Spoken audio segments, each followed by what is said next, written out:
Hi guys, how you doing? Welcome back. This is actually going to be our first episode of Scrap Talk, and we're really excited to kick off our new year with a brand new podcast and YouTube channel.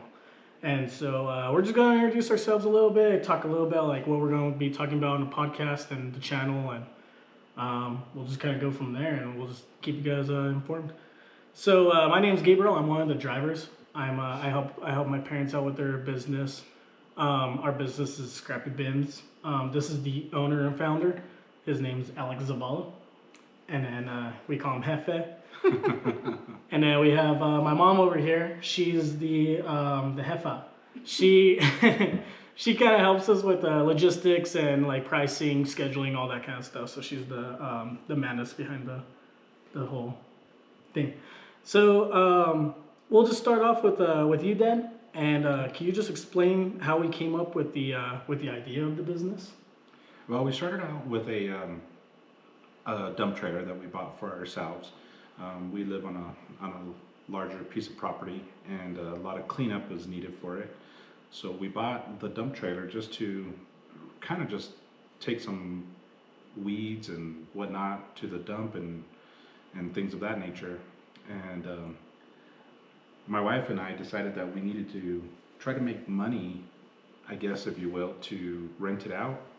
And so our first initial idea was to rent out our 14-foot Lamar dump trailer. And we didn't really like that idea a whole lot, only because we didn't want anybody taking our trailer, like to rent it out to them. They take the trailer, they take it to the dump and stuff like that. Right. So we felt that was not really a good business plan, I guess, if you will. So what we decided to do was we did start with that trailer, but then we started looking into other roll-off systems that we could actually leave a dumpster at somebody's location. And that actually, when we started researching the different trailers, we came up with there's PJ, there's Lone Star, there was a Texas Pride, Max D. We chose the Max D setup because we like the fact that the cans or the bins were powder coated, as well as the system itself, the trailer, everything on it is powder coated. So it's something that's going to last a long time. Right. I didn't realize that we were going to kind of grow out of that system as quickly as we did. That system works off of a winch and a cable, and essentially all you do is when you get to your location, you just roll it off. That system is a great system. We're actually still using it right now, kind of like as a backup for when we're completely sold out of our swap loader bins. But that style, it's on a gooseneck, which is actually really nice to back up. Yeah, it is.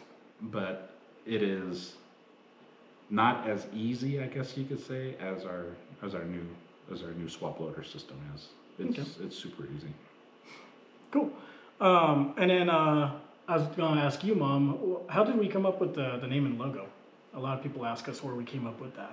Yeah, I know a lot of people don't like that one P. I know it bothers everybody about that.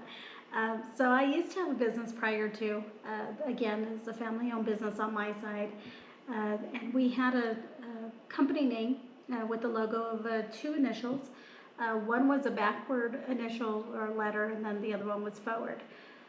Had a company, large company, contact us and said that they were going to sue us for infringement of their trademark. When we were doing the logo with our graphic artist designer, I had no idea. I mean, we were just looking at what it looked like, the logistics of it, just kind of how it was placed, the lettering, and just kind of came up with this particular logo. Had no idea about it looking or copycatting this large company's trademark. So those of you that are interested in opening a business, just do your diligence. Just because whether you're a small business of 5 employees or a large business of 100 employees, they don't care. They're looking out at protecting their trademark as well as their company name. So that was the whole reason why we ended up doing Scrappy with 1P. Same thing with the dog. Our little Chihuahua was named after, we used to call him Scrappy because he thought he was like this, brave little dog, didn't care how big the other dogs were. So it kind of went hand in hand with the whole, dumpster business, and Scrappy, we just named him, and he was a black and brown dog, and that's another reason why it's a white dog. Just didn't want to deal with any legalities with Hanna-Barbera or anything like that. So again, those of you that are interested in, opening up a business and, think about the name, think about your logo, making sure, that it's not anything that's going to do infringement of copyright. But that's how the name came about with Scrappy Bins, just with 1P. And I don't know if you guys have noticed, a lot of you have noticed actually, but a lot of our trailers are actually named after our dogs. Yeah, we got a lot of compliments about that. So every bin is named after a previous dog that I've owned, they've owned, my brother and my sister-in-law have owned, and we've had a few customers, repeat customers, that ask us. It's kind of funny, but they'll go out and look. Oh, which bin do we get today? Do we have Tia? Do we have Sachi? Which one is it? Yeah. It's just our little personal twist, but everybody likes it. And people get talking about that 1P though. We get a lot of comments on social media. They all want to know how you misspelled it. Well, you know what? That's also getting you talking about us, right? So yeah, it gets us known. That's for sure. Yeah. So, Dad, I was gonna actually ask you. A lot of people ask us a lot about our hook lift system, and how's that different from the actual the other system that we have as well. So what we did was the beginning of last year, we purchased a 6500 Silverado. We custom built it because in the industry, in the hook lift industry and dumpster industry, I guess you could say, there is no real such thing as a four-door truck. It takes away from your GRW. You can't tow as much with it, different things of that nature. We chose a four-door because we have little ones with us every now and then. And so we dual utilize that vehicle. So we had to actually spec it out ourselves. And what I mean by spec it out is when we were looking into the hook lift system, we called multiple hook lift manufacturers, and they all came up with a CA, which is a cab to axle ratio. Okay. And it had to be a minimum of 120 from the cab to the axles, or the rear axles. So we had to spec it out ourselves basically, and then when we went with the manufacturer, we looked at swap loader. We looked at there was a pull finger. There's multiple companies out there that make the hook lift. We noticed that the industry was leaning a lot towards the 54-inch hook lift. And so that's what we went with. And so when we were calling for upfitters to actually put it on our vehicle, we found one that actually most of the other companies were on back order for these hook lifts because they're such a popular system right now. So they were on back order up to 6 months to actually get the parts in, and then another 2 or 3 months to put it on.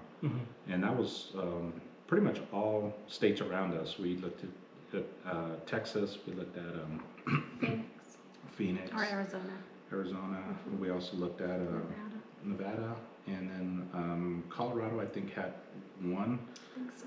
So what we decided to do was go with a company that had the hook lift in stock, and they were able to put it on for us in 3 weeks.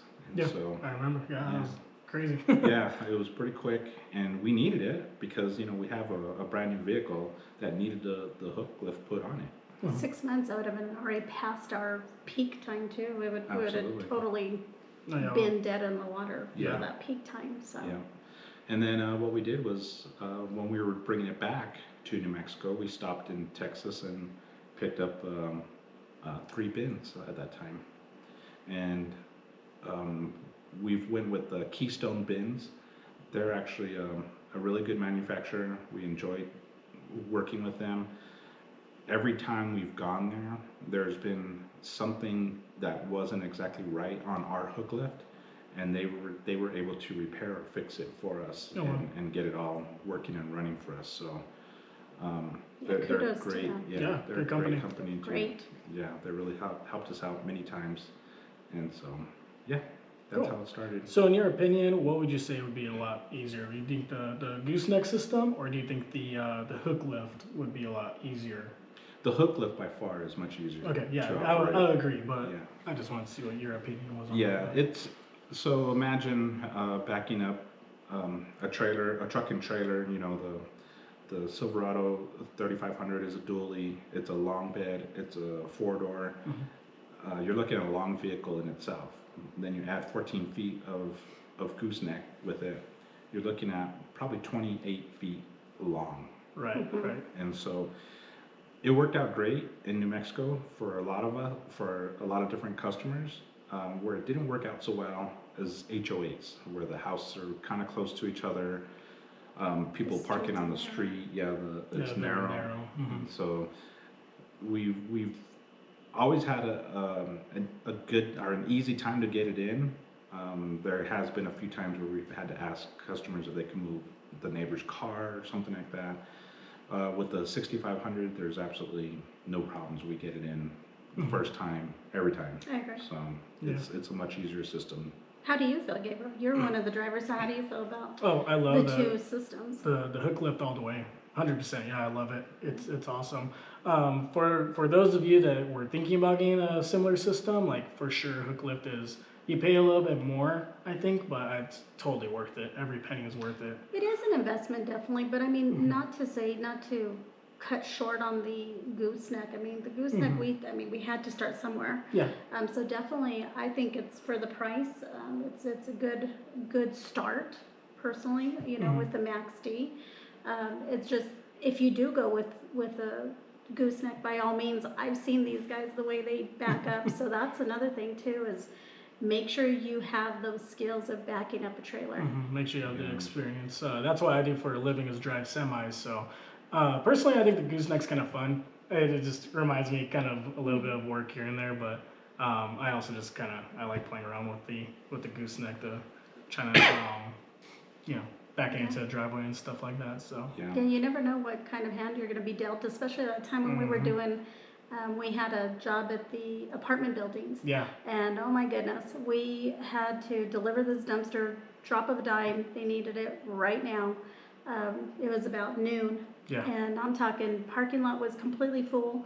They had one cone in front of this parking spot for us to put the dumpster into, and at this time they're doing the roofing of the apartment. So we also have roofers everywhere. We have their trailers There everywhere. are trucks everywhere. And I remember the time they looked at Gabriel as he got out of the truck, and he kind of looked at where we need to go, and they were like, let's see what this young buck can do. And you did it. I mean, it was funny. You jackknifed it, and it was literally like an L shape, but we got it in, and I think you amazed everybody. Yeah, But it's fun. you Yeah, just never know jobs what like kind that. of- That was a lot of fun. Yeah, you But- just never know what kind of a job you're going to be dealt with. So those thinking about the gooseneck, just make sure you know you have some backing up skills. Yeah. And so what's the hook lift on? What kind of vehicle is that? That's a 65, right? It's a 6500 Chevy Silverado. So most people think that it's there's different manufacturers that make a large medium duty truck is what they call it. Yeah.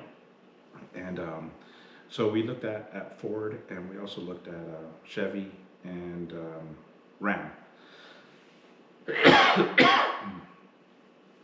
And the reason why we went with the Chevy is because it has a solid frame. It is 4-wheel drive. For us, we needed like I said, we spec'd it out. Sorry. So we had to spec it out, and we wanted a 4-wheel drive. And the 4-wheel drive system here at our dump is a necessity. There's been times where they will not let you in our dump without four-wheel drive system. Right. Especially if we have weather, like if we have a lot of rain Oh, or yeah. snow. Matter of fact, that's how we get a lot of our, and I don't say competition, but our other companies out there that are in the same business. We try to reach out to them. We collaborate a lot with them, the different companies here in town. But a lot of them will call us because they can't accept the job, so they send them to us because they know that we have a four-wheel drive. The landfill will not accept it. This is in our state. They won't accept anybody that does not have four-wheel drive if the landfill does bad, meaning flooded or you know how Yeah, it is. When we it's get out slick. there, it's slick. Even in the winter People time, get stuck. it gets like frozen. Yep. It's gross. It's gross out there. So I think that's a really good point that you said, that if you can get a four-wheel drive, by all means, I definitely think it would be worth it. Yeah. By all means.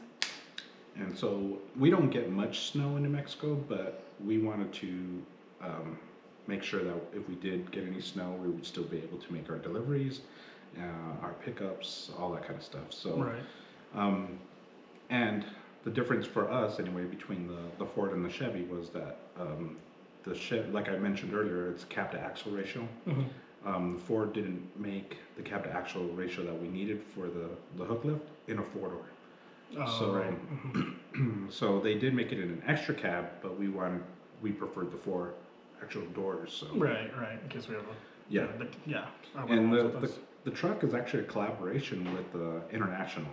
So it's a CV515 International, and Chevy got together and they actually built this for International. So International makes the frame and all that. Everything on it is International with a Duramax motors. Oh, yeah. What it is. Yeah, solid piece of equipment for sure. Yeah, I like Internationals a lot, especially their tractor trailers. So yeah.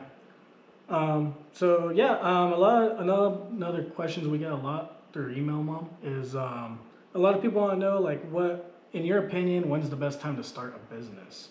There is none. There is no best time. I mean, it's like saying, when's the best time to have a baby? Yeah. There is no great, perfect world time. I think you have to be in the mindset. Once you're in the mindset of doing the business, and by all means, you have to research it.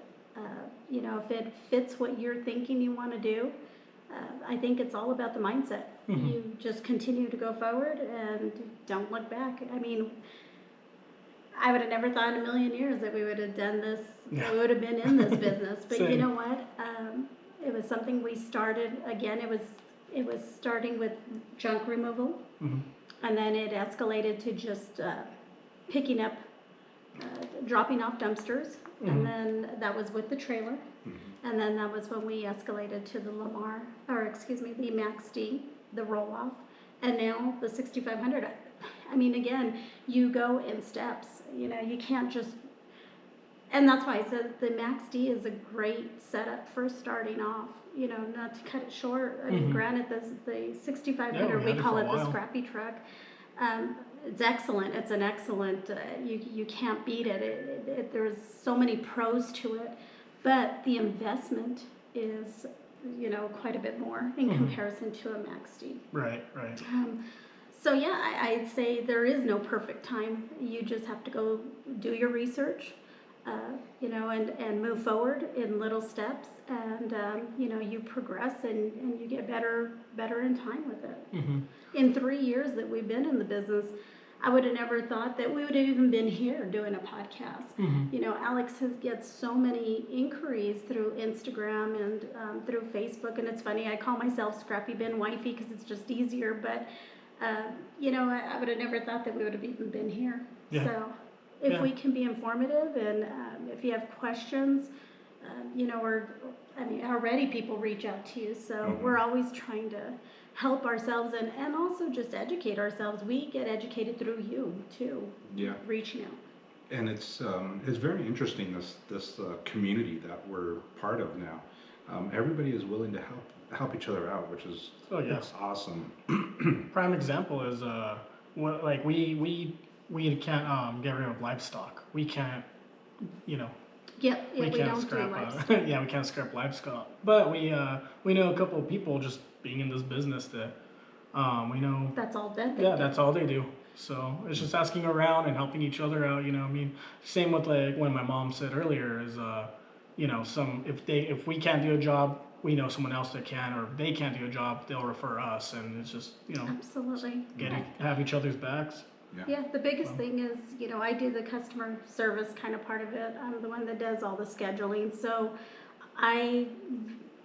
it's important for me to be a one-call resolution, and that is if I cannot help that customer, because everybody, if you've never rented a dumpster before, by all means, you have no idea what is it about, and that's how I get calls. What do you do? Do you pick up? Do you do the junk removal? What do you do?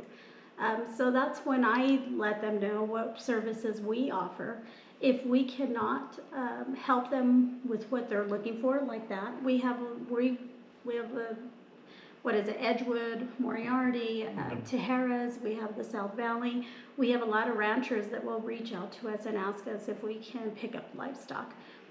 Again, we don't do that, but we definitely know 2 companies that I will refer them to.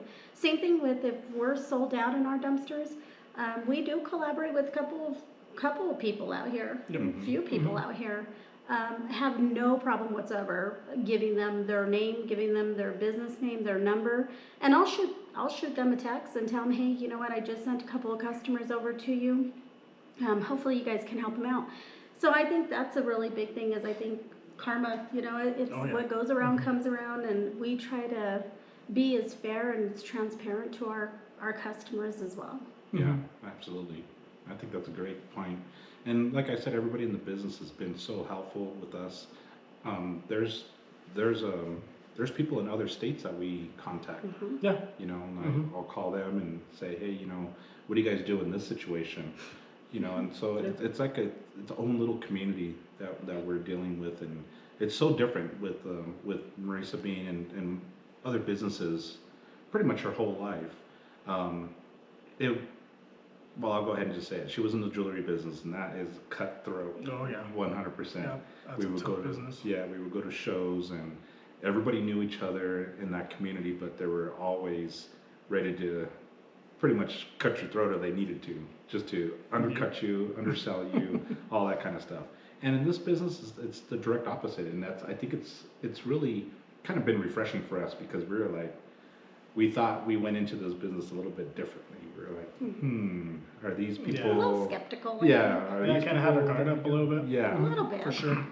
And the way people have treated us in the community it's been phenomenal. So we want to treat really everybody nice. the same way that we were treated. So we're just trying to give back by doing this podcast as well. So. Yeah, we're probably going to start wrapping up this podcast towards the end. We're actually in a future podcast, we're going to have one of the person who does all our logoing and all our signs. He's called Bees Signs. We're going to have him, just kind of come on, kind of tell us what he thinks about his business, and, how he helped us out. And all the different, you'd be surprised on all the different types of vinyl there is out there. Absolutely. Yeah. Pros and cons, definitely. If you've seen our Instagram page or Facebook page, that was really big for us. Is look at it this way, you are towing around or you're pulling around a big billboard. So that was one big thing of mine. I got, somebody made fun of me because of our numbers being so big.